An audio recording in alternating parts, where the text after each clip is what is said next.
പ്രിയ സജ്ജനങ്ങൾക്ക് കർണാമൃതം ഒരു ദേവതാ സംഗമ വേദിയിലേക്ക് സുസ്വാഗതം.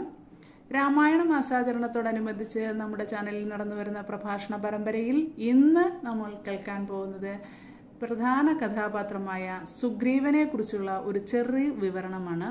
ഇത് നമുക്കിവിടെ പറഞ്ഞു തരാൻ എത്തുന്നത് നമ്മുടെ പ്രിയങ്കരിയായ വിശാലാക്ഷിജിയാണ്. വിശാലാക്ഷിജിയെ ഞാൻ സ്നേഹത്തോടെ ഈ വേദിയിലേക്ക് സ്വാഗതം ചെയ്യുന്നു.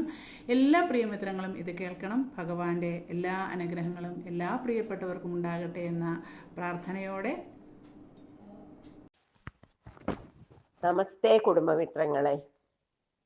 രാമായണ മാസാചരണം നടക്കുന്ന ഈ വേളയിൽ കർണാമൃതം ഒരു സംഗമവേദിയിൽ രാമായണത്തിലെ സുഗ്രീവനെക്കുറിച്ച് ഒരു ചെറിയ പ്രഭാഷണവുമായി നിങ്ങളുടെ മുന്നിൽ എത്തുന്നത് ഞാനാണ്.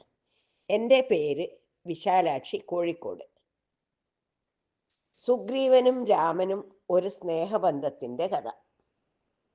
വനവാസകാലത്ത് സീതയെ കാണാനാവാതെ രാമൻ വിഷണ്ണനായി ഇരിക്കുമ്പോഴാണ് ഹനുമാൻ അദ്ദേഹത്തിന് സുഗ്രീവനെ പരിചയപ്പെടുത്തിയത്.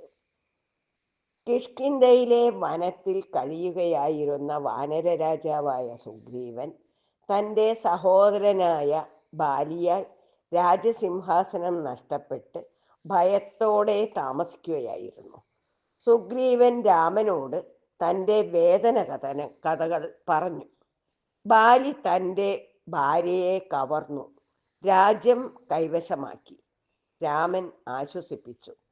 നീ എനിക്ക് സീതയെ കണ്ടെത്താൻ സഹായിച്ചാൽ ഞാൻ നിന്നെ വീണ്ടും കിഷ്കിന്ധയിലെ രാജാവാക്കും. അങ്ങനെ സുഗ്രീവനും രാമനും ഒരു കൂട്ടുകെട്ടുണ്ടാക്കി. രാമൻ ബാലിയെ യുദ്ധത്തിൽ വധിക്കുകയും ചെയ്തു. സുഗ്രീവൻ വീണ്ടും രാജാവാകുകയും ചെയ്തു. സീതയെ കണ്ടെത്താൻ ഹനുമാനെയും മറ്റു വാനരരെയും അയച്ചു. ഇതു കേട്ട സുഗ്രീവൻ തൻ്റെ വാക്കു പാലിച്ചു. സീതയെ തിരയാൻ വാനര സൈന്യത്തെ അയച്ചു. ഹനുമാൻ ലങ്കയിൽ ചെന്നു സീതയെ കണ്ടുമുട്ടി രാമൻ്റെ സന്ദേശം എത്തിച്ചു.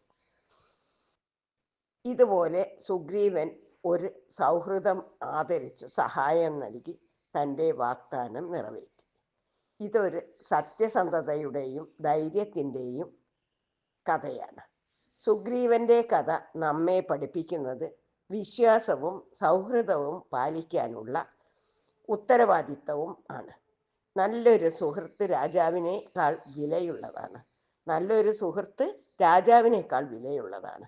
ഇതാണ് എൻ്റെ കഥ. നമസ്തേ. ഞാൻ നിർത്തുന്നു.